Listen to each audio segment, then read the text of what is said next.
Guys, कैसे हैं आप सभी लोग। आप सभी का स्वागत है फिर से हमारे चैनल नॉलेज बाय जी पर। मैं हूं आपका दोस्त अमित कुमार, लेकर आया हूं आपके लिए एक और न्यू इन्फॉर्मेटिव वीडियो लॉ से संबंधित। आज हम इस वीडियो के माध्यम से कुछ इंपॉर्टेंट क्वेश्चंस को डिस्कस करेंगे, जिसमें से आज हम 2 क्वेश्चंस को इस वीडियो के माध्यम से डिस्कस करने वाले हैं, जो कि आपके एग्जाम में पूछे जाएंगे, पूछे जा चुके हैं या इम्पोर्टेंट है एग्जाम के पर्पस के लिए। साथ ही हम इन क्वेश्चन का आंसर इस तरीके से लिखेंगे ताकि अगर आप एलएलबी के स्टूडेंट हो तब तो आपको इसका आंसर देना ही है, अच्छे से डिस्क्राइब करना है। अगर आप फ्यूचर में एडवोकेट बनकर प्रैक्टिस करना चाहते हो तो उसके अनुसार हम इस क्वेश्चन के आंसर को डिस्क्राइब करेंगे, ताकि ये आंसर आपको अभी भी हेल्पफुल करे एग्जाम के पॉइंट ऑफ व्यू से, और अगर आप प्रैक्टिस कर रहे हैं तब भी ये आपके लिए हेल्पफुल हो, आप अभी से तैयार होकर चले। और जुडिशरी के पर्पस के लिए भी आज का जो हमारा टॉपिक होने जा रहा है, जो क्वेश्चन है वो काफी इंपॉर्टेंट है।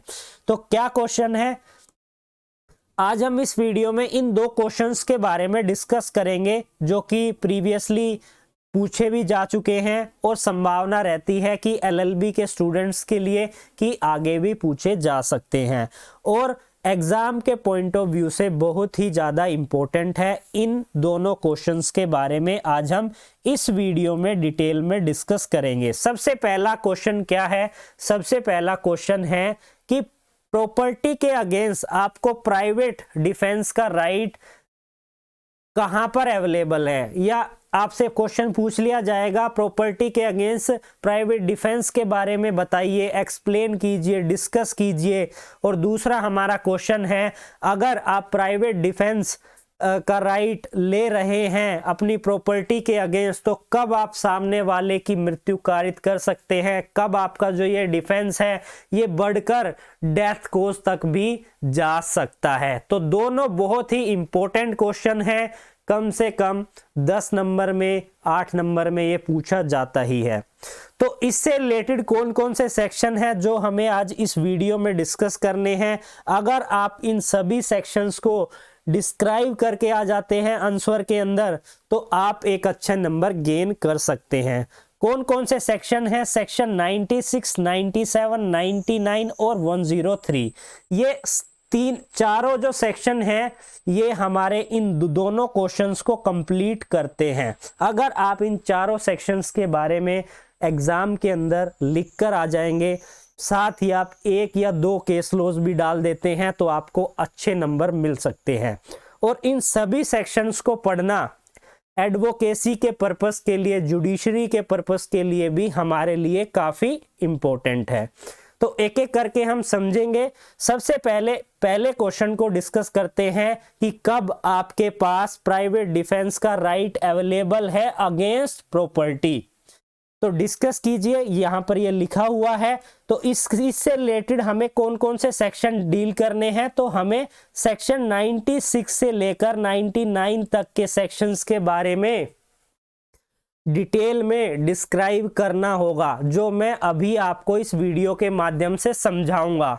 आपको सब हेडिंग एज इट इज लिखनी है, लेकिन जो मैं आपको डिस्क्रिप्शन समझाऊंगा आप उसे अपनी लैंग्वेज के अनुसार लिख सकते हैं, लेकिन जो मेन लो पॉइंट है आप उसको बिल्कुल नहीं छोड़ें।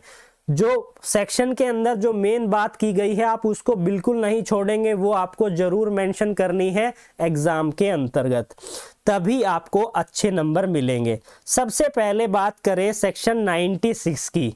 सेक्शन 96 हमें देखने में तो बहुत छोटी लग रही है, लेकिन यही प्राइवेट डिफेंस का सार है। इन्हीं वर्ड के अंदर बताया गया है कि प्राइवेट डिफेंस में अगर कोई एक्ट किया गया है तो वो अपराध नहीं होगा। तो ये बात बहुत ही बड़ी है, लेकिन छोटी सी वर्डों में डिस्क्राइब की गई है। अगर कोई भी चीज प्राइवेट डिफेंस में की गई है वो अपराध नहीं है। सबसे पहले आपको इसको मेंशन करना होगा, इस सेक्शन को। साथ ही आपको पता होना चाहिए, आप ऐड कर सकते हैं कि प्राइवेट डिफेंस होता क्या है, मीनिंग को प्राइवेट डिफेंस के बारे में किस सेक्शन में डिफाइन किया गया है, इन सभी सेक्शंस को एक चार्ट के माध्यम से आप डिस्क्राइब करेंगे। उसके बाद आप डिस्क्रिप्शन लिखनी स्टार्ट करेंगे। साथ ही आप ये लिख सकते हो कि आईपीसी के अंदर प्राइवेट डिफेंस से रिलेटेड कितने सेक्शन हैं, कहां से कहां तक के सेक्शन हैं, तो मैं आपको बता देता हूं। सेक्शन 96 से स्टार्ट होते हैं और सेक्शन 106 तक प्राइवेट डिफेंस के बारे में बताया गया है। लेकिन हमारा क्वेश्चन क्या है कि प्रॉपर्टी के अगेंस्ट प्राइवेट डिफेंस के बारे में, प्राइवेट डिफेंस के राइट के बारे में डिस्कस कीजिए। तो सबसे पहले आपको लिखना है सेक्शन 96, उसके बाद आपको डिस्क्राइब करना है 97 में बताया गया है कि आपके पास राइट अवेलेबल है अपनी प्रॉपर्टी के अगेंस्ट भी और अपनी बॉडी के अगेंस्ट भी। इसके अंदर इस सेक्शन में दोनों के बारे में बताया गया है। आपका क्वेश्चन केवल प्रॉपर्टी से रिलेटेड है, फिर भी आपको इस सेक्शन को डिस्क्राइब करना होगा, दोनों के बारे में बताना होगा। केवल अगर आप एक के बारे में बताएंगे तो ये ठीक नहीं है, आप जो सेक्शन है उसको अच्छे से डिस्क्राइब कीजिए।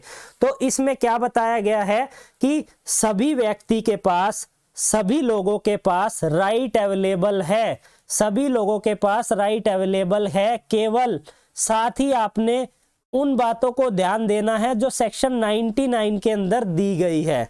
यानी कि सेक्शन 99 में कुछ बातें बताई गई हैं। अगर आप वो एक्ट करते हो तब आपको प्राइवेट डिफेंस का राइट अवेलेबल नहीं है। उन्हें हम आगे डिस्कस करेंगे। यह सेक्शन यह कहती है कि आप अपनी बॉडी के अगेंस्ट प्राइवेट डिफेंस का राइट अवेलेबल है, खुद की बॉडी के अगेंस्ट भी और किसी दूसरे व्यक्ति की बॉडी के अगेंस्ट भी। अगर कोई भी एक्ट इफेक्ट कर रहा है ह्यूमन बॉडी को तो वहां पर right of private defence available होता है अकॉर्डिंग टू द सेक्शन 97। अब हम बात करें हमारे क्वेश्चन के बारे में जो पूछ रहा है कि क्या आपके पास right of private defence available है अगेंस्ट योर प्रॉपर्टी, तो हाँ है। जो बात करता है 97 का सेकंड पॉइंट, जो ये कहता है कि आपके पास अपनी बॉडी प्रॉपर्टी को प्रोटेक्ट करने का भी डिफेंस अवेलेबल है, right to private defence available है। साथ ही यहाँ पर ये बात की गई है कि कब अवेलेबल है, कौन से ऐसे एक्ट किए जाएंगे, कौन से ऐसे अपराध है जिसके अंदर आपके पास right of private defence against property available है। तो यहाँ पर बताया गया है अगर कोई भी चोरी करता है तो आपके पास right of private defence against body available है। कोई भी चोरी को कहां पर डिफाइन किया गया है, मैंने इन सभी पर सेपरेटली वीडियो में बना चुका हूं। अगर आपने उन वीडियो को नहीं देखा है, डिटेल में इस कंसेप्ट को समझना चाहते हैं तो आप उस वीडियो को भी जरूर देख लीजिए। यहां से मैं आपको रिकॉल करवा देता हूं कि थेफ्ट के बारे में बताया गया है सेक्शन 378 के अंदर, पनिशमेंट दी गई है 379 में। रोबरी के बारे में बात की गई है 390 के अंदर। मिसचीफ के बारे में बात की गई है सेक्शन 425 के अंदर। क्रिमिनल ट्रेसपास के बारे में बात की गई है सेक्शन, इस सेक्शन के अंतर्गत बात की गई है क्रिमिनल ट्रेसपास के बारे में। याद करो, थोड़ा रिकॉल करने की कोशिश करो अगर याद आ रहा है तो सेक्शन 441 के अंदर क्रिमिनल ट्रेसपास के बारे में बताया गया है। तो अगर कोई भी व्यक्ति इन सभी एक्ट को करता है या इनका प्रयास भी करता है तब आपके पास right of private defence against property आपके पास अवेलेबल है। तो ये सेक्शन काफी ज्यादा इंपॉर्टेंट है, आपको अच्छे से हर एक वर्डिंग को याद रखना होगा। अब हम बात करते हैं हमारे सेक्शन 99 की, जो कि हमें ज़्यादातर सेक्शंस में देखने को मिलती है जब हम प्राइवेट डिफेंस के बारे में बात करते हैं। सेक्शन 99 के अंदर कुछ रेस्ट्रिक्शन बताई गई है कि कब आपके पास प्राइवेट डिफेंस अवेलेबल नहीं है, तो इसको भी आप मेंशन कर लीजिए क्योंकि ये कोरिलेट करता है। क्योंकि हम जब सेक्शन 97 पढ़ते हैं वहाँ पर भी मेंशन है, जब हम आगे के जो सेक्शन पढ़ेंगे राइट अगेंस्ट प्रॉपर्टी वहाँ पर भी मेंशन है। तो अगर आप इसको लिख देते हैं तो अच्छा इम्पैक्ट पड़ेगा। अब कौन कौन सी बातें हैं कौन कौन से ऐसे एक्ट हैं जिनके अगेंस्ट आपके पास right of private defence available नहीं है। तो सबसे पहला पॉइंट क्या बात करता है, सबसे पहले पॉइंट में यह कहा गया है कि कोई भी पब्लिक सर्वेंट अगर वो एक्ट कर रहा है या किसी एक्ट के करने का प्रयास कर रहा है और ऐसा करते समय वो आपको क्या कर रहा है, आपको रीजनेबली एप्रीहेंशन ऑफ डेथ या ग्रीवियस हर्ट नहीं हो रहा है, not reasonably cause the apprehension of death और ग्रीवियस हर्ट आपको नहीं हो रहा है, तो तब आपके पास right of private defence available नहीं है। कोई भी लोक सेवक आपके साथ कोई ऐसा एक्ट कर रहा है जिससे आपको किसी भी प्रकार की आपकी मृत्यु कारित होने की संभावना नहीं है, आपको एप्रीहेंशन नहीं है कि आपकी मृत्यु कारित हो जाएगी या गंभीर क्षति हो जाएगी, तो तब आपके पास private defence of right of private defence available नहीं है against your property and body also. Second बात की गई है सेकंड पॉइंट में, कब आपके पास right of private defence available नहीं है, जब पब्लिक सर्वेंट के द्वारा डायरेक्शन दी जाती है। ये जो मैं अंडरलाइन कर रहा हूं ये मेन पॉइंट है, इनको आप बिल्कुल सब पॉइंट समझकर याद कर लीजिए। यानी कि किसी पब्लिक सर्वेंट की डायरेक्शन के द्वारा अगर किसी व्यक्ति को अपॉइंट किया गया है और वो एक्ट कर रहा है आपके साथ या उसका एक्ट कर रहा है और आपको रीजनेबली एप्रीहेंशन ऑफ डेथ और ग्रीवियस हर्ट नहीं है, यानी कि आपको जान का खतरा नहीं है या गंभीर क्षति का खतरा नहीं है, तब भी आपके पास right of private defence available नहीं है। अब तीसरी रेस्ट्रिक्शन क्या है, तीसरी रेस्ट्रिक्शन है कि आपके पास पर्याप्त समय है किसी पब्लिक अथॉरिटी के पास जाने का। यानी कि अगर कोई व्यक्ति आपको पकड़ने के लिए आ रहा है, अब उसने ये कहा कि मैं कुछ समय बाद आऊंगा, आके तुम्हें जान से मार दूंगा, अब तुम्हारे पास यहाँ पर टाइम है कि जाओ भाई पुलिस को फोन करो, पब्लिक अथॉरिटी से मदद लो। यहाँ पर आप ये नहीं कह सकते कि जब वो आएगा तो मैं उसको मारकर मेरे को जान का खतरा हो जाएगा और मैं यहाँ पर राइट ऑफ प्राइवेट डिफेंस ले लूँगा, तो ऐसा नहीं है। तो यहाँ पर अगर आपके पास पर्याप्त समय है पब्लिक अथॉरिटी के पास जाने का तो आप जाइए, ऐसी सिचुएशन में आपके पास right of private defence available नहीं होता है। साथ ही एक और पॉइंट है फोर्थ पॉइंट में क्या कहा गया है कि जब आप किसी पर कोई भी फोर्स का इस्तेमाल कर रहे हैं तो आप रीजनेबली फोर्स का इस्तेमाल कीजिए। आप यानी कि अगर आपको कोई झाड़ू से मार रहा है तो आप ये नहीं है कि उसको गोली मार दो या कोई ऐसी शार्प धार चीज से मार दो कि जिससे उसकी मृत्यु कारित हो जाए, तब भी आपको right of private defence available नहीं होगा। आपको रीजनेबली फोर्स का इस्तेमाल करना है, उससे जितना वो आपको हर्ट कर रहा है उससे ज़्यादा आप उसे हर्ट नहीं कर सकते, क्योंकि वो तो सिचुएशन बता ही देती है। अगर कोई डंडे से लड़ाई हो रही है, हाथ घूसों से लड़ाई हो रही है, आप लेकर आ रहे हैं कुल्हाड़ी लेकर आ रहे हैं या कोई भी ऐसा सब्सटेंस जो कि उसकी जान ले सकता है, आप उसको ऐसे मार रहे हैं, तो तब आपके पास right of private defence available नहीं है। साथ ही इस सेक्शन में सेक्शन 99 में दो एक्सप्लेनेशन भी दी गई है।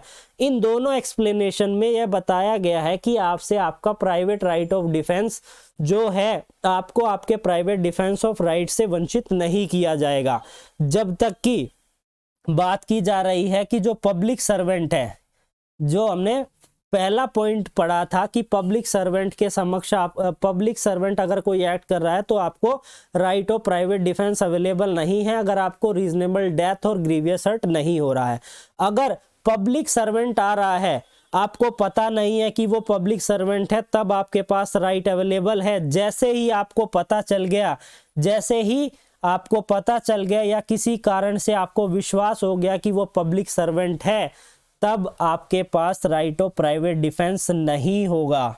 इसी तरीके से सेकंड एक्सप्लेनेशन में बताया गया है कि अगर पब्लिक सर्वेंट की डायरेक्शन पर कोई व्यक्ति आया है तो अगर आपको नहीं पता है तो आपसे आपका प्राइवेट डिफेंस का राइट नहीं छीना जाएगा, ना ही आपको राइट ऑफ प्राइवेट डिफेंस से वंचित किया जाएगा जब तक कि आपको पता, अगर आपको पता चल गया, आप जानते हैं, आपको किसी कारण से विश्वास है कि हाँ भाई ये पर्सन उस पब्लिक अथॉरिटी के द्वारा ऑथोराइज है और मुझे मेरे साथ ऐसा एक्ट करने आया है, तब आपके पास राइट अवेलेबल नहीं है। साथ ही इसमें लिखा हुआ है कि आप क्या कर सकते हो, आप उससे डिमांड कर सकते हो। अगर आप कोई व्यक्ति आपके पास आता है और यह कहता है कि मैं इस रीज़न से आया हूं, तो आप डिमांड कर सकते हो कि बताओ, हाँ भाई दिखाओ, कोई प्रूफ दिखाओ। तो आप इस एक्सप्लेनेशन के अनुसार उसे डिमांड कर सकते हैं। अगर वो नहीं दिखाता तब आपके पास यहाँ पर right of private defence available है, अन्यथा आपको right of private defence available नहीं है। तो हमने कौन सा पहला क्वेश्चन यहाँ पर कवर कर लिया है कि discuss the right of private defence of property. अब हम बात करते हैं हमारे नेक्स्ट क्वेश्चन के बारे में।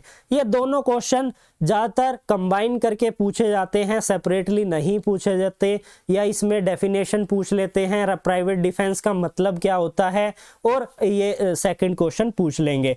अब हम बात करते हैं सेकंड क्वेश्चन के बारे में। सेकंड क्वेश्चन के बारे में डिस्क्राइब किया गया है, हमारी कनेक्ट होती है आईपीसी की सेक्शन 103।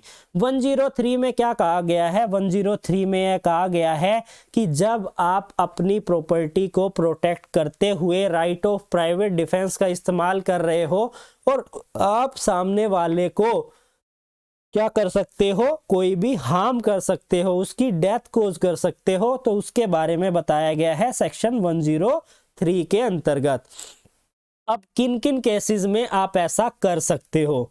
सबसे पहला कि जब आपके अगेंस्ट जब आप यानी कि रोबरी कमिट की जा रही है, यानी कि कोई व्यक्ति रोबरी करने के लिए आ रहा है, रोबरी करते समय आप उस व्यक्ति को क्या कर सकते हो, हार्म कर सकते हो, आप उसकी डेथ भी कोज कर सकते हो, यानी कि रॉन्ग डूअर को कोई भी अदर हार्म या फिर डेथ कोज कर सकते हो। सबसे पहला रोबरी के बारे में कहां पर बताया गया है? रोबरी के बारे में बताया गया है सेक्शन 390 के अंदर।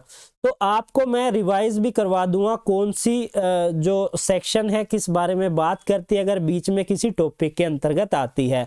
अब बात करेंगे हाउस ब्रेकिंग बाय नाइट के बारे में, किसके अंदर, कौन सी सेक्शन के अंदर बताया गया है। तो सबसे पहले हम रिकॉल करेंगे हाउस ब्रेकिंग के बारे में कहां पर बताया गया है। तो हाउस ब्रेकिंग के बारे में बताया गया है 445 में। उसके बाद के सेक्शन में बताया गया है हाउस ब्रेकिंग बाय नाइट, यानी कि रात में की गई हाउस ब्रेकिंग। अब हाउस ब्रेकिंग किसे कहते हैं, इसके लिए आपको क्रिमिनल ट्रेसपास का हमारा जो कंसेप्ट है उसको समझना होगा, वीडियो को डिटेल में देखना होगा, मैं इस पर भी वीडियो बना चुका हूं। तो हाउस ब्रेकिंग बहुत सारे अलग अलग तरीके से की जा सकती है, जो सेक्शन 445 के अंतर्गत डिस्क्राइब की गई है। अगर कोई हाउस ब्रेकिंग बाय नाइट कर रहा है, तब भी आप सामने वाले की अपनी प्रॉपर्टी को प्रोटेक्ट करने के लिए डेथ कोज कर सकते हो, या कोई भी हार्म कोज कर सकते हो, या फिर मिसचीफ किया गया है। मिसचीफ के बारे में कहां पर बताया गया है? मिसचीफ के बारे में बताया गया है सेक्शन 425 के अंदर, लेकिन यहां पर बात की गई है मिसचीफ बाय फायर, यानी कि आग के द्वारा, और वो कोई भी ऐसी मिसचीफ किया जा रहा है किसी बिल्डिंग में, किसी टेंट में और किसी वेसल में, जो कि किसके लिए यूज हो रहा है, आवासीय स्थान के लिए, रहने के पर्पस के लिए, या वहां पर कोई कस्टडी, किसी प्रॉपर्टी की कस्टडी, कोई सामान रखा गया है। तो इससे रिलेटेड भी हमारी सेक्शन है जो कि आईपीसी के अंदर है, मैं यहां पर मेंशन कर देता हूं, सेक्शन 436 इस बारे में डील करती है। तो एमसीक्यू के पर्पस के लिए अगर आप जुडिशरी की प्रिपरेशन कर रहे हैं तो ये आपको याद होने चाहिए। अगर इन तीनों केसेस में आप क्या कर सकते हो, सामने वाले की मृत्यु कारित कर सकते हो और उसको कोई भी अदर हार्म, कोई भी अदर क्षति पहुंचा सकते हो।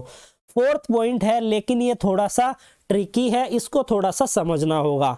फोर्थ में क्या कहा गया है, यहाँ पर बात की गई है अगर कोई चोरी कर रहा है, किस सेक्शन के अंदर, सेक्शन 378 के अंदर चोरी डिफाइन है। मिसचीफ कर रहा है, मिसचीफ किस सेक्शन के अंदर है, 425 के अंदर है। हाउस ट्रेसपासिंग की बात की गई है, हाउस ट्रेसपासिंग किस सेक्शन के अंदर है, हाउस ट्रेसपासिंग के बारे में बताया गया है सेक्शन 442 के अंदर।